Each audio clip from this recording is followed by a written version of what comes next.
Krishna, Hare Krishna, Krishna Krishna, Hare Hare, Hare Rama, Hare Rama, Rama Rama, Hare Hare, Hare Krishna, Hare Krishna.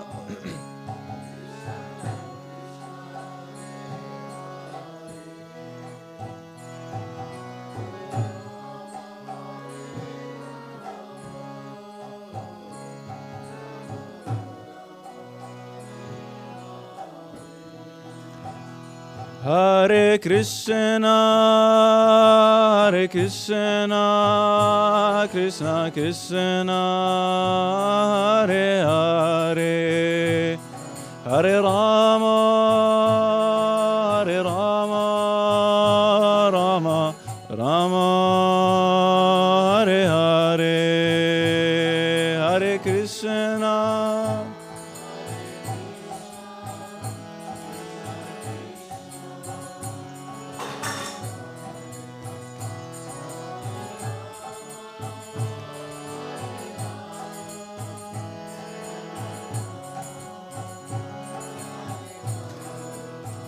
Hare Krishna, Hare Krishna, Krishna Krishna, Hare Hare, Hare Rama, Hare Rama, Rama Rama, Hare Hare, Hare Krishna.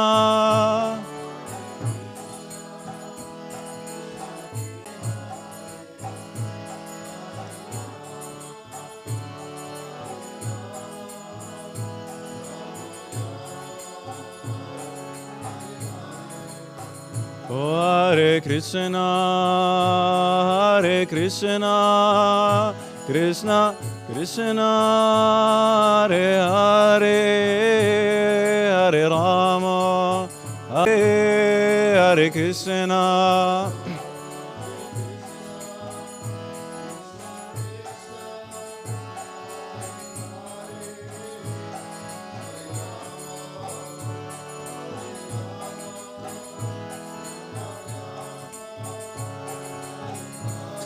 O Jaya Radha Madhava, Radha Madhava, Radha Madhava, Shri Radhe, Radha Madhava.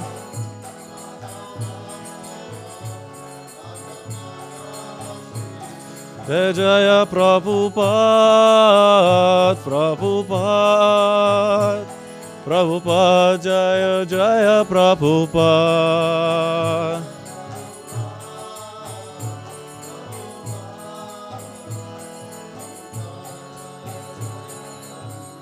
Jaya Jaya Prabhupada, Prabhupada, Prabhupada, Jaya Jaya Prabhupada.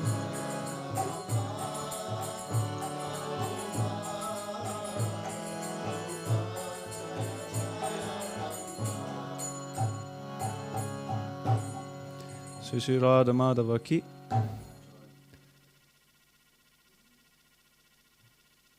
Okay, interesting. Ich glaube, das ist von den CDs. Neben dem Master, da gibt es CD1, CD2 und wenn du beiden ausschaltest, dann passiert nichts mehr. Om Namo Bhagavate Vasudevaya. Danke. Om Namo Bhagavate Vasudevaya. Om Namo Bhagavate Vasudevaya. Okay. Now I feel confident after the blessings of Advaita Sima. So, die erste Frage, Englisch oder Deutsch? Spricht ihr Deutsch? Ein bisschen, Mataji? You speak German? English. Okay, Mataji ist hinten, sprechen Deutsch.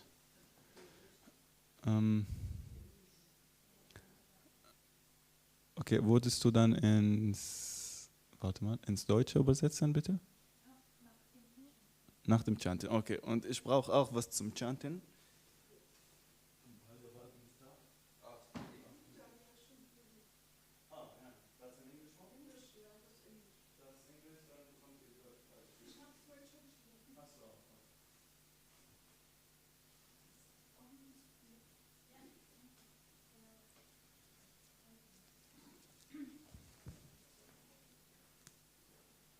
So we are reading from the Bhagavad Gita.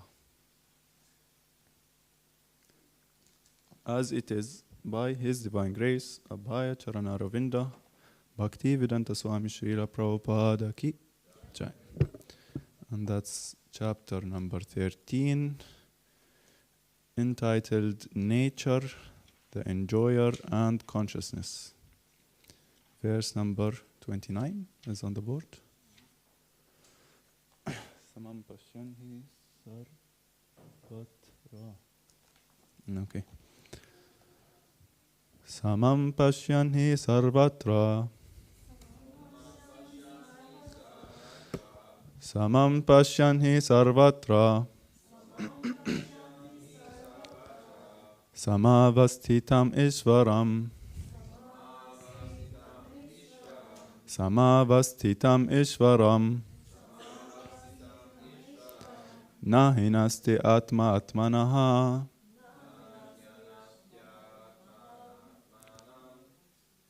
Nahinasti Atma Atmanam. Atma Atmanam. Tato yati param gatim. Tato yati param gatim. Samam pashyanhi sarvatra. Samavastitam ishvaram. Nahinasti atma atmanam. Tato yati param gatim. Okay. Pashyanti sarvatra.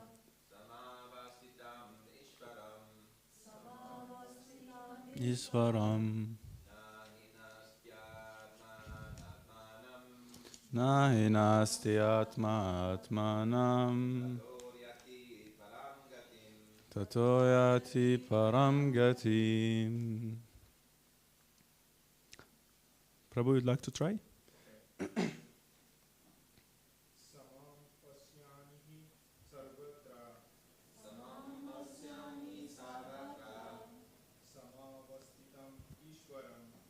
Samam vasitam ishvaram.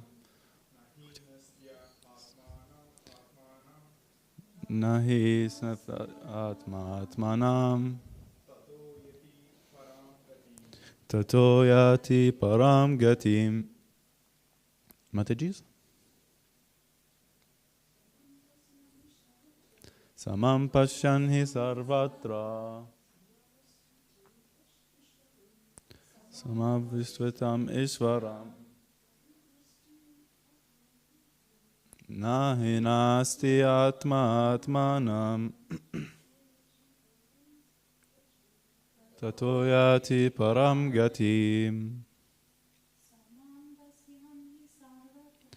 Samam pashyanhi sarvatra. Samavasitam ishvaram.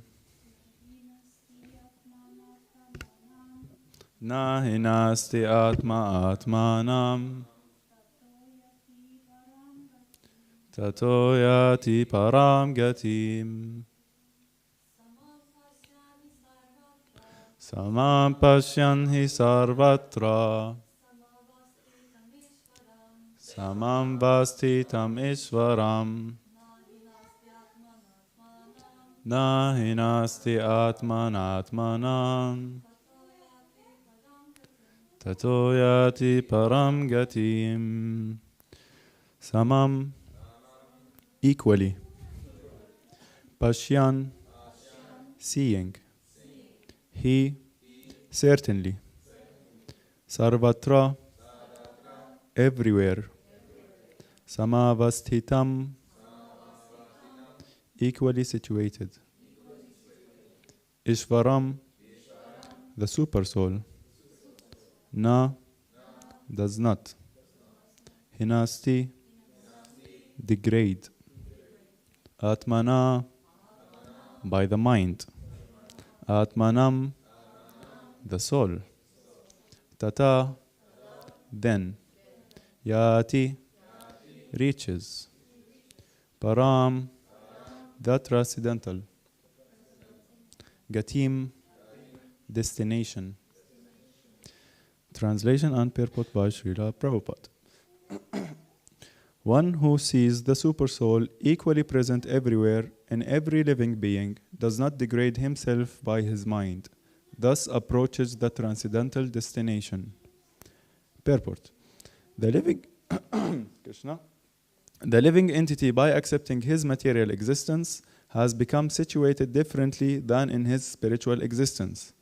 But if one understands that the Supreme is situated in his Param Atma manifestation everywhere, that is, if one can see the presence of the Supreme Personality of Godhead in every living thing, he does not degrade himself by a destructive mentality, and he therefore gradually advances to the spiritual world.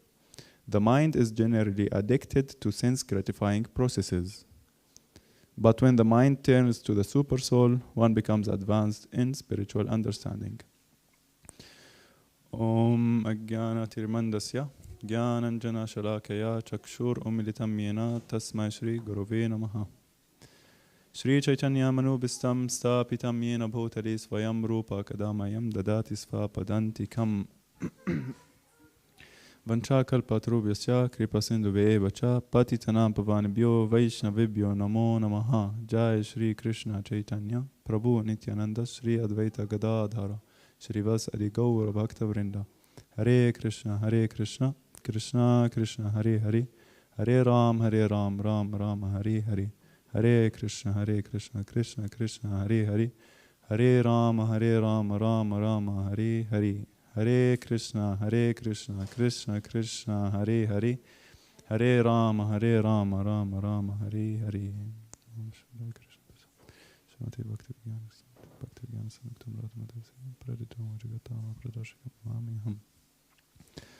Samam Pashyan hi sarvatra, samavasthitam ishvaram, na hinasti atman atmanam, tato yati param gatim. One who sees the super soul equally present everywhere in every living being does not degrade himself by his mind, thus he approaches the transcendental destination. Nama Om Vishnu Padaya Krishna Prasthaya Bhutali Srimati Bhakti Vedanta Swamin Iti Namine. Namaste Saraswati Devi Gaurvani Pracharine Nirvishesha Shunyavadi Paskatya Dishatarine. Srila Prabhupada ki Jai. So Srila Prabhupada, in his pranam mantra, which he had to at that time to compose himself, because no one else was there to do it. He says in the second part, Namaste Saraswati Devi Gauravani Pracharine, my obeisances to you, the servant of Srila Bhaktisiddhanta Saraswati Thakur, who has brought the mission of Sri Gauranga to the West to destroy the Nirvishesha and Shunyavadi, the impersonalism and voidism. It's okay? Ein bisschen langsamer. Okay, ich versuch's. So, and Srila Prabhupada put his purpose, his goal actually in this pranam mantra. He came here for a specific reason, and sometimes I wonder, like impersonalism and voidism, like which is the definition of what we think is the definition of Mayavadis. We don't have much Mayavadis in the West, it's either Christians or Muslims, west of India, let's say, or atheists. But nobody is philosophically identifying himself as a Mayavadi. So we wonder, why did Prabhupada say this? But We will get to that point, but am I inspired to say this about Srila Prabhupada? Because the translation is simply amazing. I remember the first time I read this verse, I was really impressed because Prabhupada is saying, Krishna is saying, the living being does not degrade himself by the mind. So it's interesting that the living being can degrade himself by the mind, because we usually think, degradation of the self, how to say this? Degradation or degradement of the self is happening due to other living entities. We don't know that we are actually degrading our own selves by the mind. Atman, Atmanam. And we all know that Atma can refer to the body or the mind or the soul. And Atmana by the mind, and Atmanam, when we put an M at the end of the Sanskrit, it donates to one's own self. So the second Atmanam is referring to the soul, and the first Atmana is referring to the mind, and that's the sharp understanding of Srila Prabhupada, actually what is meant by Sri Krishna's words. Like sometimes Srila Prabhupada, I think it's in the 3rd chapter, he translating the word karma into devotional service, bhakti yoga. And it's written there, and it's karma, it's obviously Krishna is saying karma, but Srila Prabhupada is not somebody who used to speak from his own point of view or his own opinion. He gave the message from the spiritual world as it is. So in the purport we see that it's a relatively a short commentary, and at the very beginning Prabhupada is saying, by the living entity, by accepting material existence, he has become situated differently than in spiritual existence. Sorry. So and then he's saying that he's calling actually this mentality of not seeing the living being not seeing the super soul in the heart of living beings as a self-destructive mentality. So he's also again repeating the words of Krishna in his own way. And the interesting thing I noticed, he just says at the end, the mind is generally addicted to sense gratifying processes. And our definition of sense gratification, usually is, eating, mating, and sleeping, which is out of the context here, or may seem to be out of the context, sense gratifying, but it's a very subtle sense gratification, not seeing the super soul in the heart of living entities, other living entities.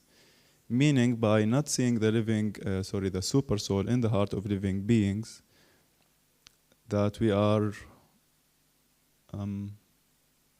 simply lacking respect to this living being. Because if we are seeing the super soul, Param Atma, in the heart of the living beings, then it becomes out of question to try to degrade actually other living entities. And by our trials to degrade other living entities, Krishna is saying here, obviously, we are degrading only our own selves. Because it doesn't matter actually what are we thinking about other living entities, it's not going to change their state, their position. And Krishna is saying here, it's only going to degrade us, degrading ourselves by our own minds. So the reason for this degradation, like we said, is not seeing the super soul. And it's important, like, there's obviously a problem here is being mentioned, an obstacle. And what is the problem here is that, like we said, not seeing Paramatma. What is the reason for this is yet to be known, is said here by the mind. And Prabhupada is saying in the purport, by sense gratification, addiction to sense gratification. But according to Vedic philosophy, there are 4 basic principles of understanding the philosophy, the knowledge. And one of them is understanding the obstacle. So we want to achieve something, and before aiming for that goal, it's interesting. I never cough so much until I'm sitting giving a lecture. I think it's like a psychological expression of my mind of not being able to speak freely. Anyway,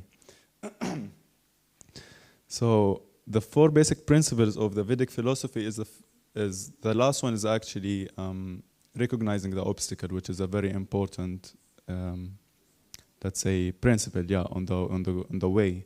And the first one is knowing where we are. So if we want to achieve something, first of all, we need to know what's our position, where we are standing or sitting. The second one is to know what do we need to achieve. Yeah. And the third one,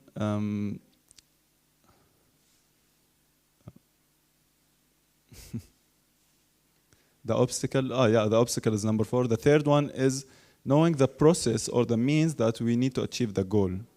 And the process to achieve the goal. And the fourth one is the obstacle.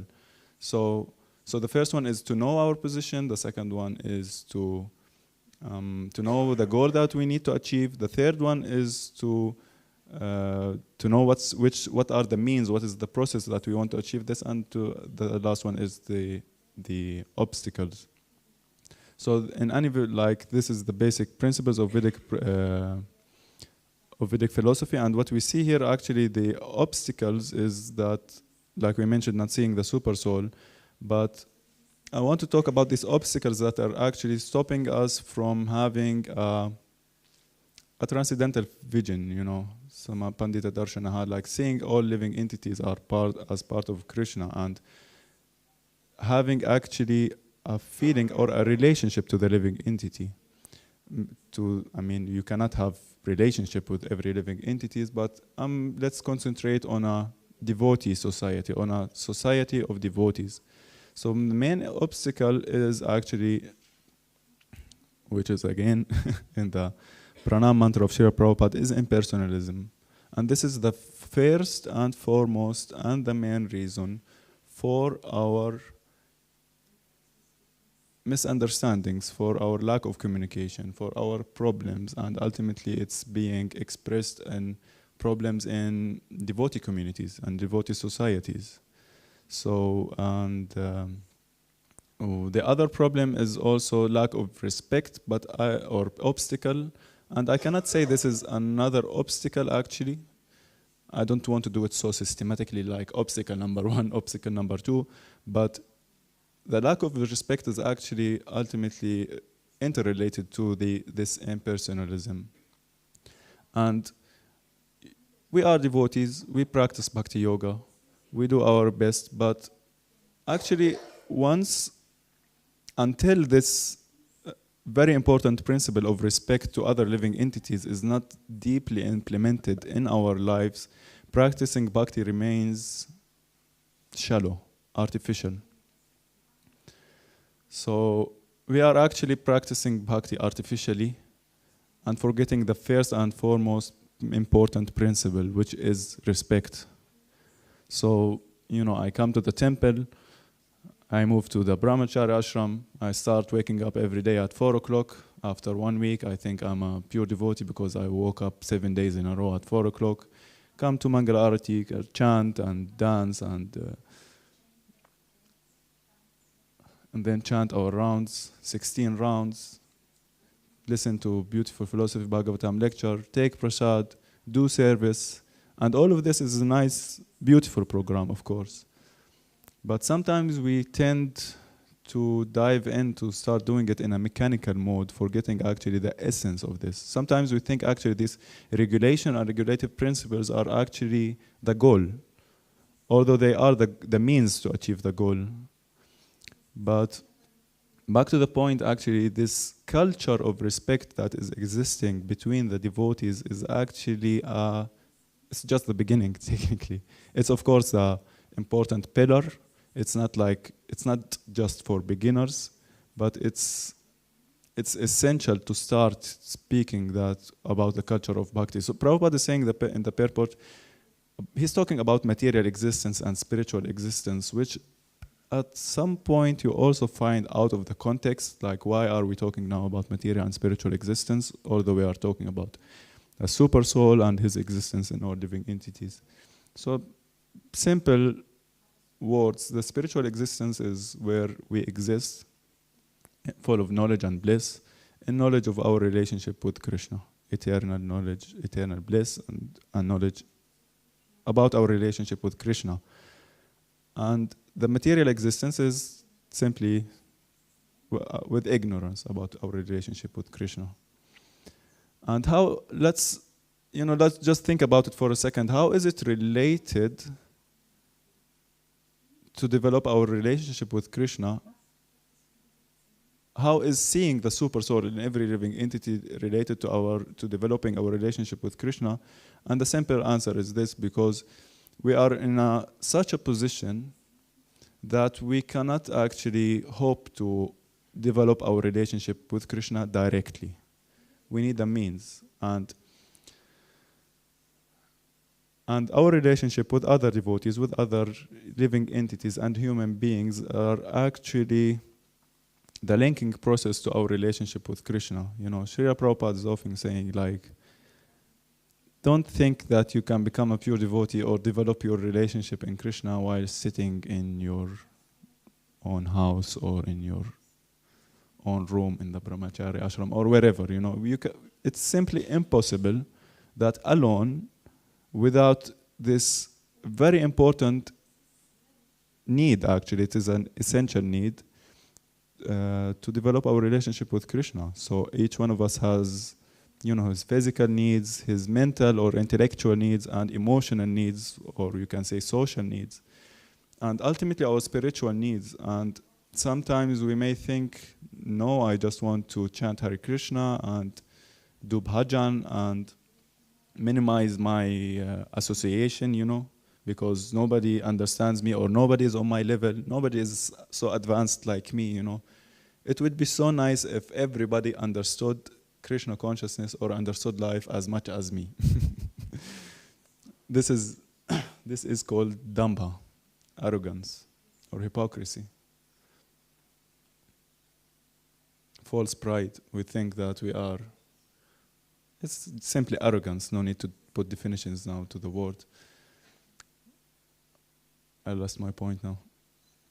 But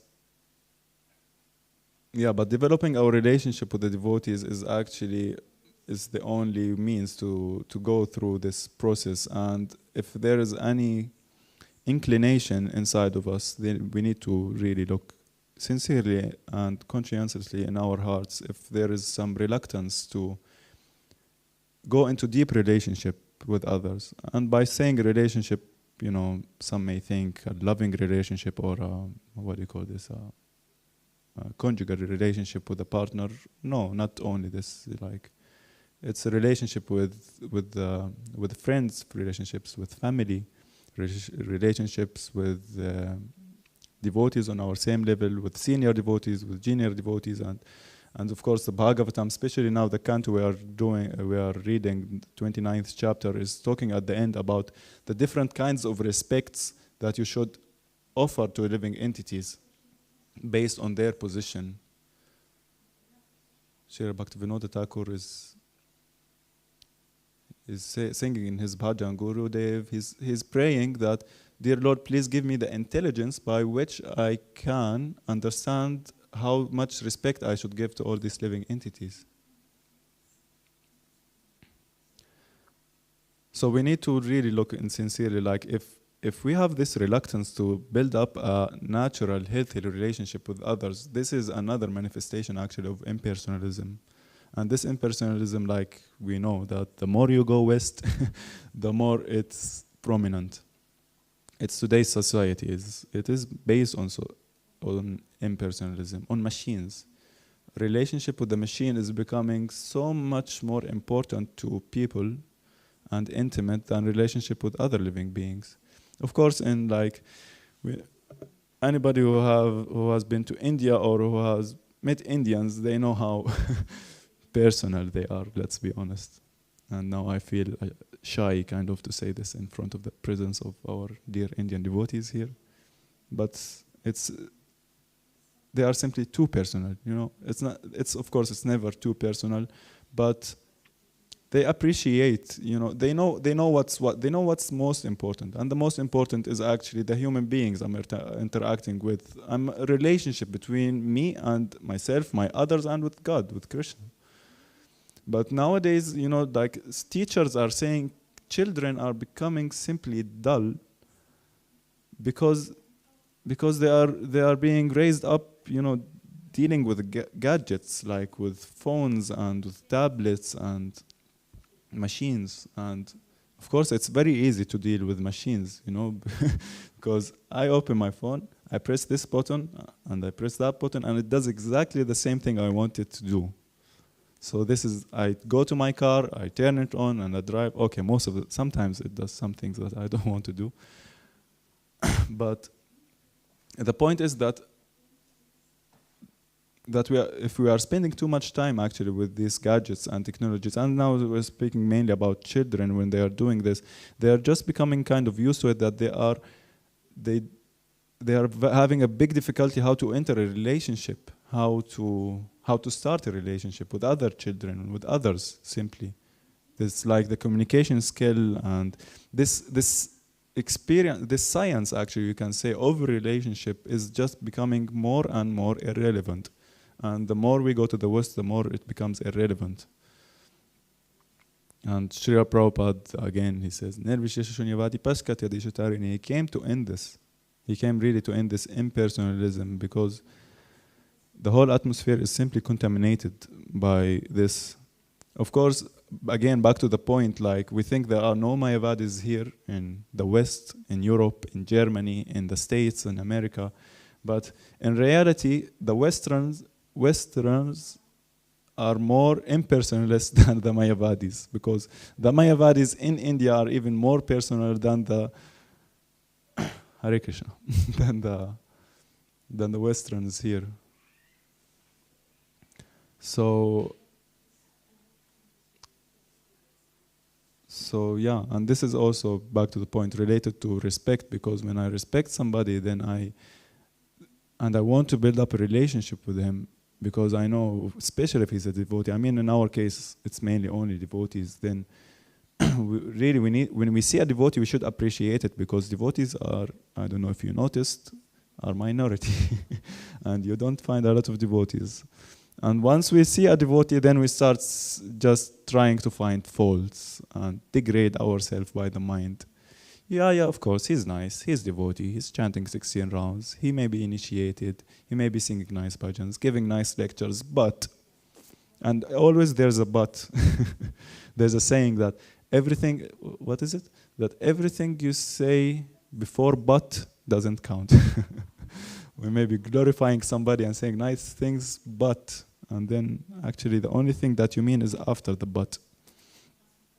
So anyway, yeah, the meaning of respect actually is respecting the individuality, the personality and the free will of others. And that's why it's difficult to build up a relationship with others, because people are not machines. And machine is very predictable, but people are unpredictable. And if we are having an unhealthy state of mind, let's say, then we become angry once people act in a way that is unpredictable, because we forget that they have their own free will, they have their own choices, and once they act otherwise, that is somehow that is against my own beliefs, or my, again, sense gratifying processes, then I become angry because they have behaved in a way that is not how I would behave. Yeah. So to give a happy ending, let's say, to the lecture, not only talk vidis, not to talk only negativity about this about this topic. So the solutions, since we talked about the obstacles, let's a little bit meditate and contemplate about solutions. So in order to exist in a healthy, happy society of human beings, let's say, let's stay, just on a basic level. I'm not going to talk about Vaishnava relationships because I need first myself to be a Vaishnava and then to understand this. So the solutions for this, relationships or interactions among living entities is, first of all, that we need to understand the importance of them. First of all, we need to be very honest and admit that we have this social need and emotional need to have relationship with other living entities. And again, this relationship can be between any two souls, technically. It doesn't have to be between specific, gender to gender, or regardless of gender or nationality and so on, or religion and so on. So, and once we understand the importance, we give it priority and we give it time. So it's not something that is going to happen on its own once we understand this. There's no like book that you read how to develop a relationship with devotees or how to develop a healthy society of devotees. And you read it and there is a couple of guidelines and you apply these guidelines and ta-da, it works. It's never like this. The main thing is with that we need to give it time. So we need to invest actually in it. You see a person who is trustworthy and you just go and, grab his feet or her feet and you try to get to know this person. You see somebody who's honest, somebody who's sincere. So, I don't know about you, but I don't meet a lot of demons, Most of the people are nice, especially if you're living in Simachalam. Either those who live here or either those who visit here. Technically, everybody is, has a good heart, really. And with some sincerity and trying to invest time mainly, put it in short, invest time to develop a relationship with these living entities, because it's not going to happen on its own. And to do that, of course, we need, first of all, to develop interest in the other living entities. So this would be the second point, to develop interest. My spiritual master, the first question he likes to ask when he meets somebody, like aspiring devotees, let's say, devotees who accept him as their guru or teacher or shiksha and so on. He likes to ask the first question, like, "What's your story? Like, how did you get in contact with Krishna consciousness? What's your name? And yeah, I don't know about you, but when I notice that somebody knows my name after the first time, or just a small acquaintance, then I really become flattered. Wow, like he called me by my name and we just met once or twice. But for me, because I'm so impersonal, it takes me months to remember the name of somebody. So we need to develop interest in the devotees and in the people, and say, what's your name? What's your story? Where are you coming from? What do you do? What are you like? And the last point, which is a very deep point and can go on talking about for hours, but we're going to end with this one, is to give up our insecurity. Meaning to give up our comfort zone, that I'm just simply afraid of knowing that person. I'm just simply afraid of approaching him or her due to fear of the relationship. And Prabhupada is talking about this in the 4th chapter, verse number 10, I think. He's saying that the reason for impersonalism is actually the fear for personal relationship. The reason for impersonalism is the fear of personal relationship. Due to pain, due to bad experience, due to bad traumas, you can say, we become simply reluctant to trust somebody. We become reluctant to open our heart to somebody. We become reluctant to have a loving exchange with another living entity. So due to this deeply rooted samskara in our hearts, we become actually very much hesitant, afraid to build up a personal relationship with that one. And again, back to the point, if we maintain and keep this fear of developing a relationship with someone, may it be a friend, may it be a partner, may it be a parent, because some people have also problems with developing relationship with their parents or brothers or equal devotees, friends in the society, friends in the ashram. If we maintain this fear and don't work on it, then ultimately we will not be able to develop a relationship with Krishna, which is the ultimate goal. How are we supposed to develop a loving relationship with Krishna if we didn't practice, just not trying not to be so much, how to say this, impersonalist, let's say, but relationship with others is actually the rehearsal, the practice for our relationship with Krishna. And yeah, let's end on that point. Okay. Hare Krishna. Any questions, comments, expansions, please, Prabhu.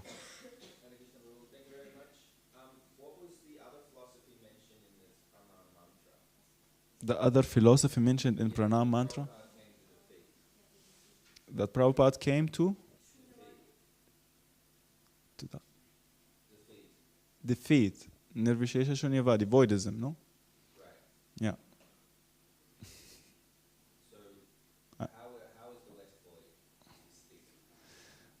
void? Sorry, you finished with the question? How is Yeah. the less voidistic? Yeah. So we talked about impersonalism and voidism we didn't get much into. Prabhu is asking the other point in Prabhupada's mantra, so which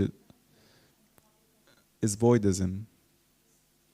Voidism, wie sagt man Voidism auf Deutsch? Also Nirvishesha Shunyavadi. Govindadev Prabhu, wie sagt man Voidism auf Deutsch? Ist nicht da. Okay. Kannst googeln. Oder mache ich dann? Yes, machines can be useful, you see? It's just doing exactly what I want. My God. English to German, voidism. Voidismus? Yes? Voidismus. Okay, voidism. We get back to your question, Janardhan Energy. Nichtig, unwirksam, Leere, also Leerestand oder Leere. Ja, void ist Leere. And okay, with the answer, also mit der Antwort versteht man, with the answer you will understand what voidism means. So, Gaudiya Vaishnava, Vaishnavas, okay, are personalists. Vaishnavas are personal. Personal means a person, God. Means the creator of the universe is a person. The reason behind everything is a person. Everything is moving, acting, is moving by the supreme desire. Not the point. Buddhism means voidism. Buddhism, the ultimate goal or understanding of Buddhism is technically there is nothing that exists. It's all void, right? It's not there. And once we wake up from this dream, once this life finishes, then it's simply all nothing. And actually voidism is materialism. Impersonalism is also materialism. But voidism, why am I saying voidism is materialism? Because what does materialism mean? Like the basic definition of materialism is that, we talked about it, Big Bang, right? So the reason behind this Mataji and you and me and Prabhu and his son and everything and this beautiful temple and this beautiful Nrsingadev is the Big Bang. There was you know, if you do a small bang, then explosion happens, a chaos happens, but if you do a big bang, then somehow order will come out of it. And this is the material understanding, the Western understanding that just, you know, there was simply nothing, there was void, and there was some point with concentrated matter, which is very low in volume and high in mass, right? You can say like this, which exploded, and everything, all the creation manifested out of it. And this complete nonsense is denying the existence of a person. And this is voidism. Not in my understanding, in an understanding of I hear too. In a specific, it's a specific interpretation which I listened to today. That voidism means materialism, and that means that we think the ultimate reality is void, and that, you know, we don't give credit to God, that all this creation is not because of God, because there is no God anyway, they think, and it's all came out of nothing, and it will go back to nothing. So this is my answer to the second part of Prabhupada's pranam: impersonalism and voidism. Is that good? Thank you. Somebody else? Srimad Bhagavad Gita ki, Srila Prabhupada ki, Gaura Bhakta Vrinda ki, Vancha Kalpatrubhyasya, Kripa Sindhuvebhyo.